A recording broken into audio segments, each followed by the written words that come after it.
Welcome back to the channel, guys. Today I have another unboxing video for you guys. Another large white box, and you'll see what it is in a real quick moment. Alright guys, so what we have here is a Datejust 36.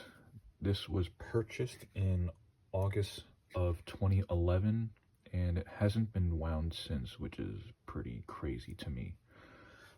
So according to the card that I have here, it says the model number is a 116231, and this is a rose gold with a Jubilee bracelet, and you can tell because there's these 5 links here, and this also has the fluted bezel, which is noted by all of the tick marks right here. There's the date function right there, and then the regular timekeeper. Super cool. I really like this bracelet compared to the new modern day bracelet. I like how fluid all of this is, and you can see from right here the Rolex crown. This is how you're going to unlock that bracelet. So all you're going to do is go underneath with a nail, and you can see that it unlocks. Super cool piece in my opinion. And you can even see on the back, this still has the sticker from when it was initially bought. And just like the Submariner that I have, kind of hate that the crown isn't fully seated at the 12 o'clock position when it's fully down. But, you know, it is what it is. Pretty cool piece, very light on my wrist. It's a little bit tighter. So if we put the clasp on, you can see how it's pushing on my wrist already right there. So I might have to swing it forward just a little bit, and to close up the bracelet, just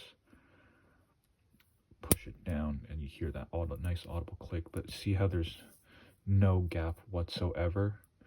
I might go to one of the local ADs just to see if they have a glide lock feature, or I can put a glide lock, one of the new more modern bracelets, on this. I love how this looks, but it's just simply not functional. So like if I'm working with patients or whatever, this is definitely going to swell up throughout the day, and I know I'm not going to have fun with that. So this is what the watch looks like. Again, unwound from 2011, which is pretty crazy. But I will say this bracelet feels much more comfortable than the Oyster bracelet so far. But again, I haven't worn this for a day yet, so I don't know how my wrist will react with swelling throughout the day. But overall, super thankful I have this piece. I think I'm going to keep it forever. I don't think I'll ever sell it. Personally, not a fan of the fluted.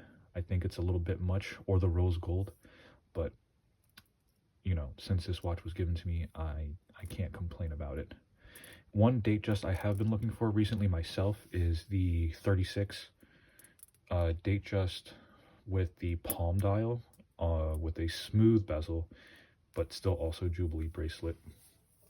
I think that's a pretty cool, funky watch. If I could get another 36, it'd probably be an Oyster Perpetual with a, what was it called? The Celebration dial. It's like the turquoise blue with all the bubbles and everything. I think that's a pretty interesting, fun watch. I kind of like the fun dials, so I'm very curious what Rolex will have for this upcoming year. Anyways, thank you guys for watching. Please comment, like, subscribe, and let me know what you'd like to see next. Stay safe.